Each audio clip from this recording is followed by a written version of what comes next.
offshore, near Santa Barbara, and I was beginning to have fun. Using the scooter was like flying. The scooter was buoyant, driven by a battery-powered propeller, and I controlled it by the two side handles.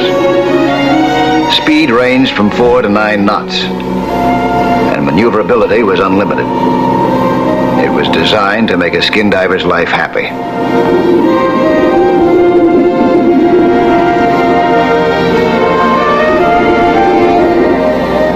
Some of the local residents caught on, and I was treated to a first-class underwater acrobatic circus.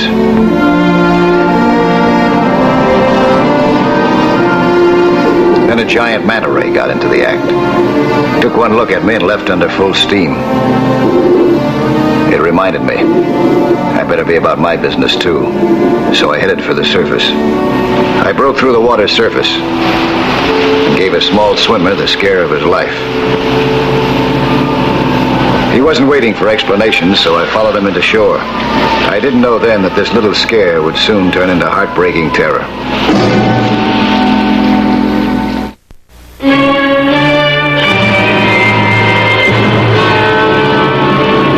I figured I owed them an apology for scaring the boy. I must have looked like I just dropped off a flying saucer to him.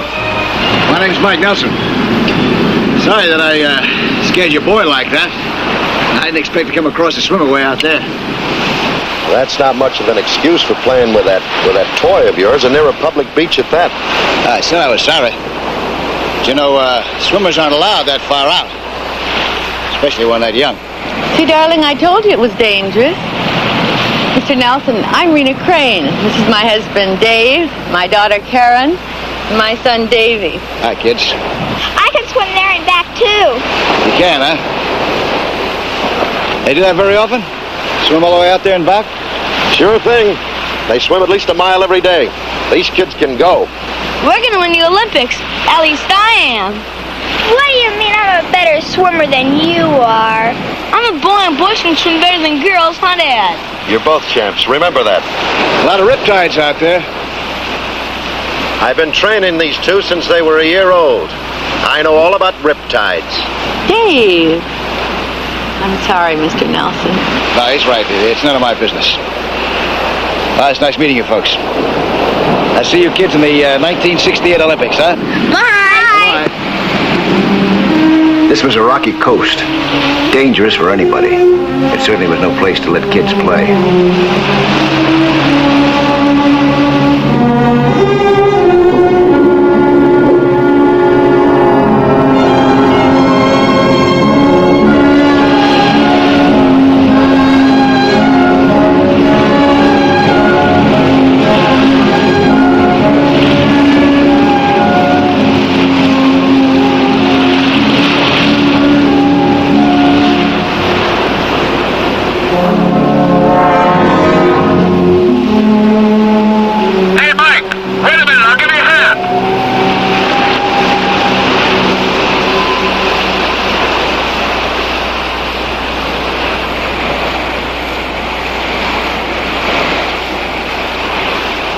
Thanks, Wally. It's quite all right, Mike. I see you met Dave Crane. Yeah.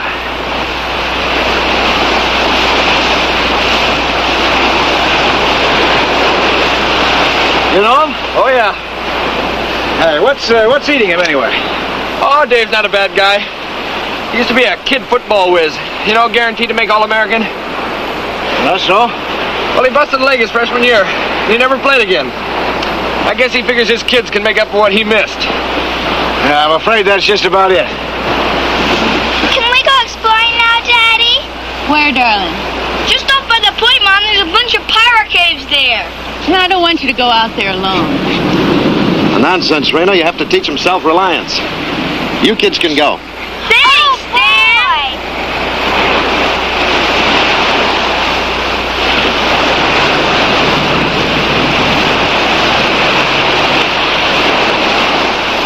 Great kids, both of them. Champs. You're pushing them too hard, Dave. They're too little to go out there by themselves. My kids will be okay. The kids took off alone, right into strong currents and a rugged, rocky coastline. The area wasn't safe. even for experts. I didn't know whether Dave Crane was stubborn or foolish, or both.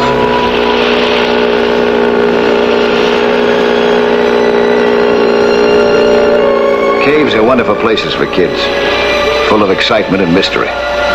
What these kids didn't realize was that sometimes excitement can lead to danger.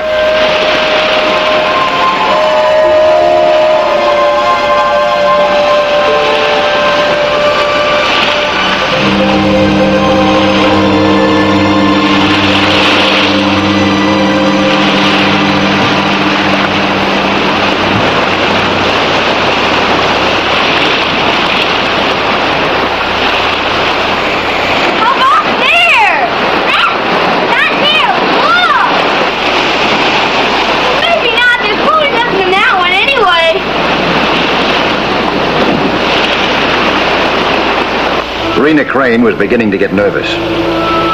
Maybe her husband was raising 2 Olympic athletes, but to her, they were still just children.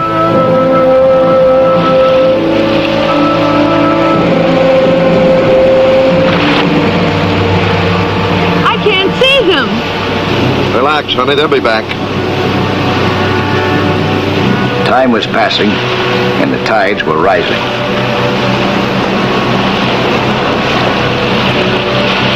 The kids were too busy to watch their paddleboard or to notice the water coming in.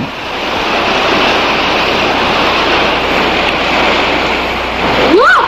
It's probably from a pirate ship. Probably from an orange crate. Orange crate from a pirate ship! We better be going soon.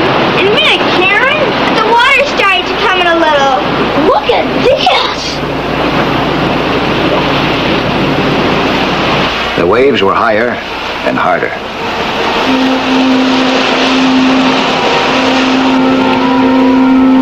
The paddleboard began to slip, to move. Then the water caught it and washed it out of the cave.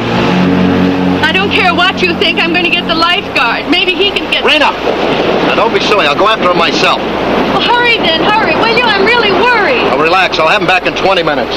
Hurry.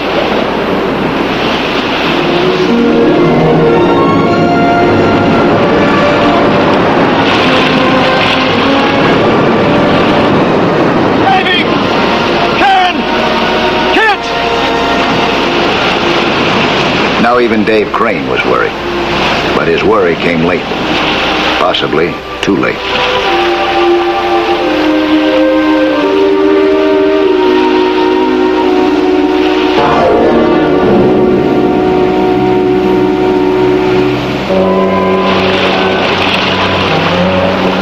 Davy! Karen! Kids! Dave spotted the kids' paddleboard. He looked around frantically. They were nearby. But where?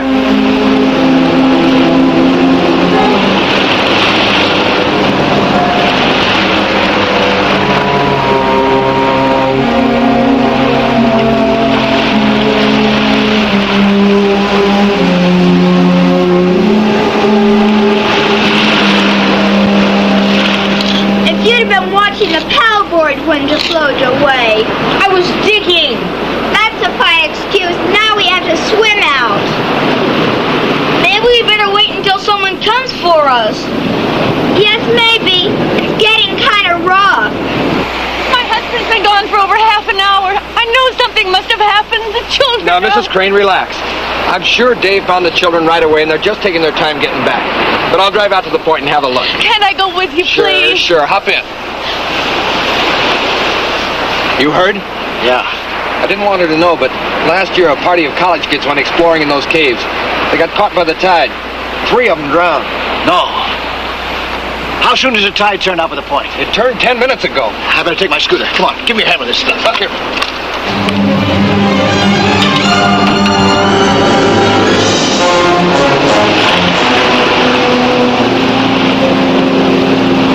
The kids suddenly began to realize that they were in trouble. Please, Daddy, please.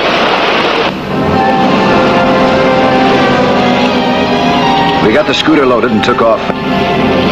It was 2:45. The tide was coming in, which meant rough water. But with the scooter, I I'd be able to do a lot of things that a man swimming couldn't. And I'd do them faster, too. The time was 2:56. The tide was visibly higher. I knew this area pretty well. There were a dozen places two adventurous kids could get to and get into trouble.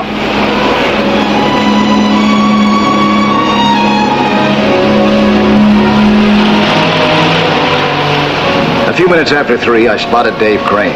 He was sitting on his paddleboard, helplessly looking around for a miracle.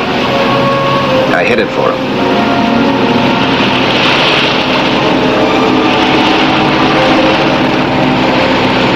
Where'd you find the paddleboard? Over by that rock. It must be one of those 4 caves. You stay here in case I need you. I'm gonna take a look. Don't tell me what to do. I can take care of myself and my kids. I couldn't talk to him. He was angry and scared. And I made him do something stupid. He dove for the caves.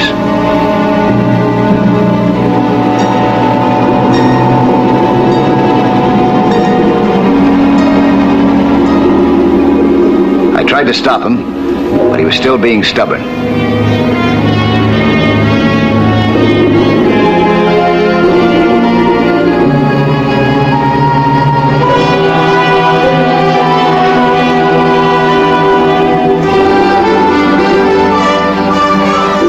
He didn't have enough air, but he went into the first cave. As soon as he entered, a vicious moray eel struck. A jaw like a vice, and 2 rows of needle-sharp teeth.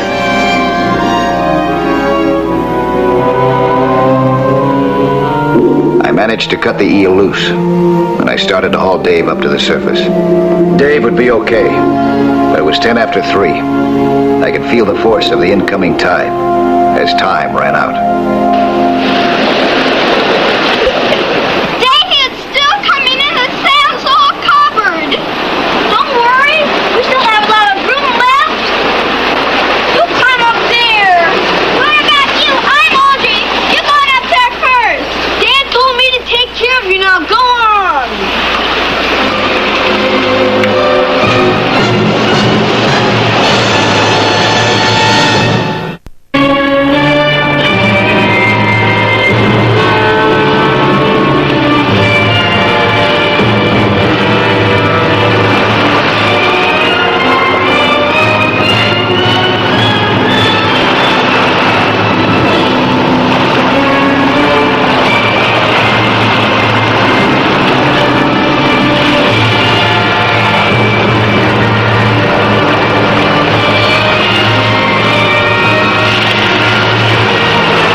It was taking me precious time to drag Dave Crane out, even with the lifeguard's help.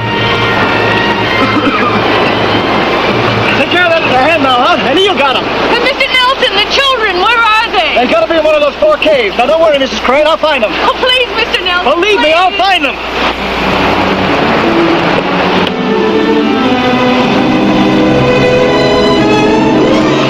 It was 3:10, and I was just beginning to search for the kids.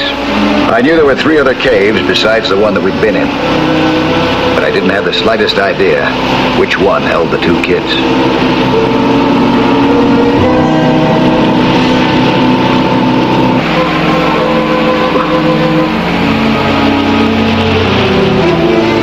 I reached the area of the caves by 3:15.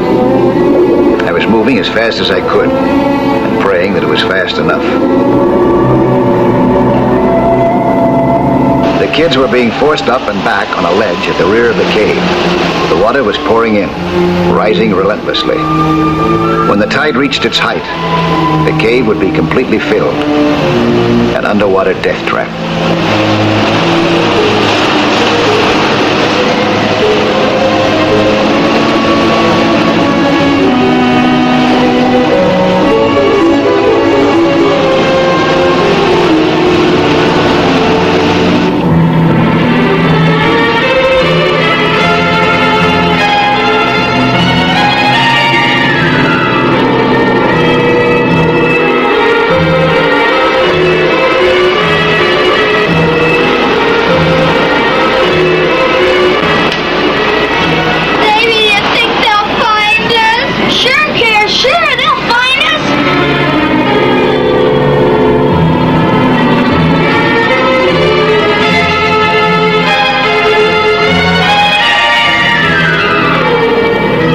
this one.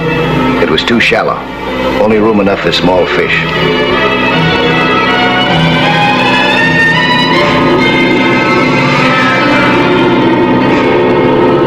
I'm scared. Oh, don't cry. Please, listen. Dad must be looking for us now. He wouldn't let anything happen to us. I guess he wouldn't. Oh, don't cry. Please don't cry. Maybe if we sang a song, they would hear us. I was thinking how we've been screaming and they haven't heard us. Yes, but it might make us feel better.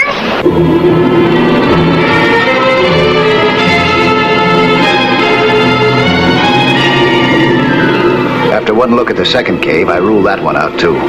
It was full of undisturbed marine life.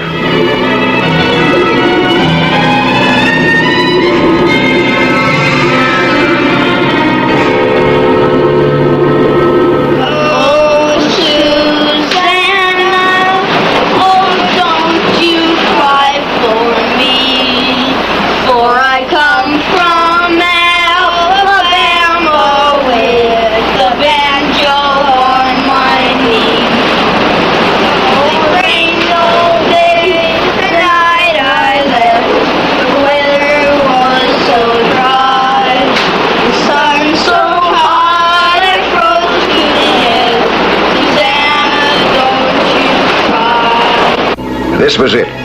The last cave. They had to be in here. Well, my search was hopeless. It was almost 3:30. Almost high tide. I think I was praying as I headed inside.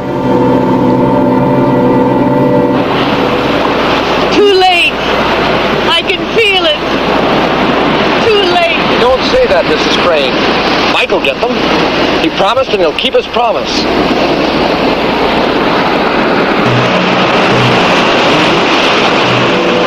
I surfaced inside the cave, and there still was a surface and air. This had to be the one. It's Daddy! Hi, kids! No, it's Mr. Nelson. Where's my dad? Well, we've both been looking for you. I was just lucky I happened to find the right cave first. But if I hadn't, he sure would have. Yeah, I know that. All right, now listen, kids. I'm going to have to swim underwater with you in order to get you out of here. You're going to use my diving line, you understand? But I've only got one. I can only take one of you out at a time. But you go first. He's right, sweetheart. Ladies first. Come on over here now, please. Now listen, darling. Come on. Quickly. That's it, sweetheart.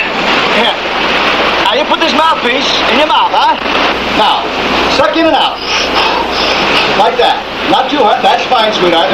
That's right. And if you get any water in your mouth, when you get in the water there, you blow hard on like this. Like that, huh? You got it, sweetheart? Yes. Okay. Remember now, you can't breathe through your nose, just your mouth. I'll be back by the time you count 150, okay? Okay. All right, big boy. We go now. Hold tight. Here we go. Hey! I had 2 face masks, but only one diving lung.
cranes weren't half as scared as I was. The breakers covered up the entrance of the cave, hiding it.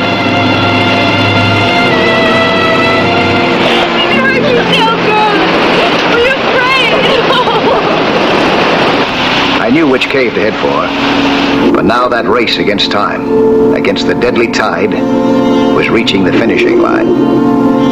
I wasn't sure that Davy could last 150 seconds.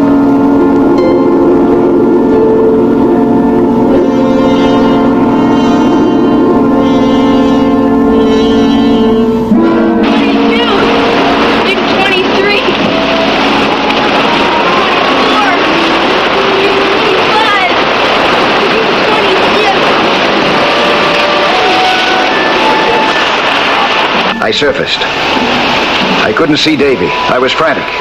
Hey!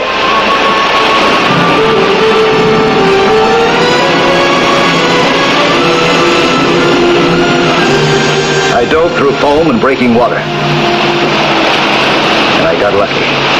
I caught him around the middle, at the end of the rocky ledge.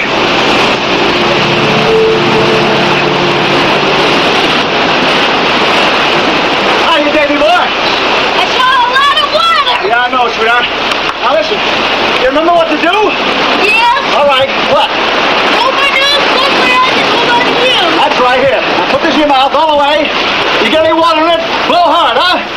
Okay, hold on now. Here we go, hold tight. Here, let's go around here, boy.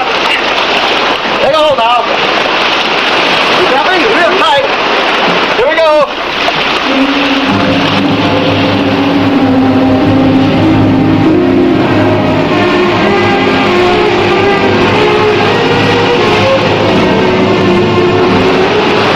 Look, I see it.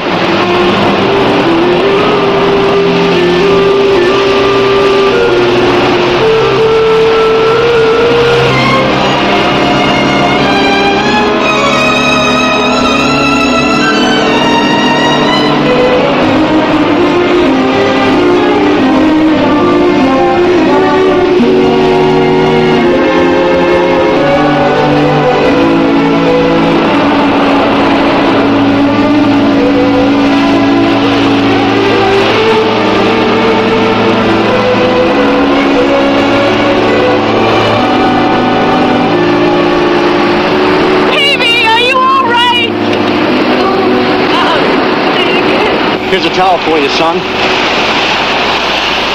Gee, Dad, what happened to your hands? Huh? Oh, an eel. Thank God you're all right. I'm all right. I was only scared a little bit when that big wave filled the cave. Mr. Nelson said if he hadn't found his U-shoe with him, I wasn't as scared. It was just it was so dark down there. What's the matter, Daddy? Don't worry, Dad. We're okay, and we'll win the Olympics, just like you said. I promise. Me too. No. No more training. Now listen, both of you. We've worked hard enough. You tell me, both of you, what you want to do. Dave. Anything. The movies, the circus. Karen, you wanted a bike. And Davy, that model train kit. No kidding? No, Davy, no kidding. Your dad's not kidding at all. Listen to that. Those kids are going to be spoiled rotten now.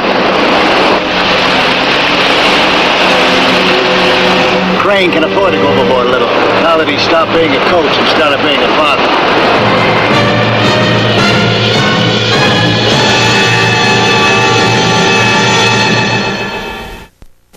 Hello there. I'm Lloyd Bridges. You know, 3/5 of the world is covered by the sea, and how little most of us know about that underwater world. Go below with us again next week, huh? For another thrilling adventure in Sea Hunt.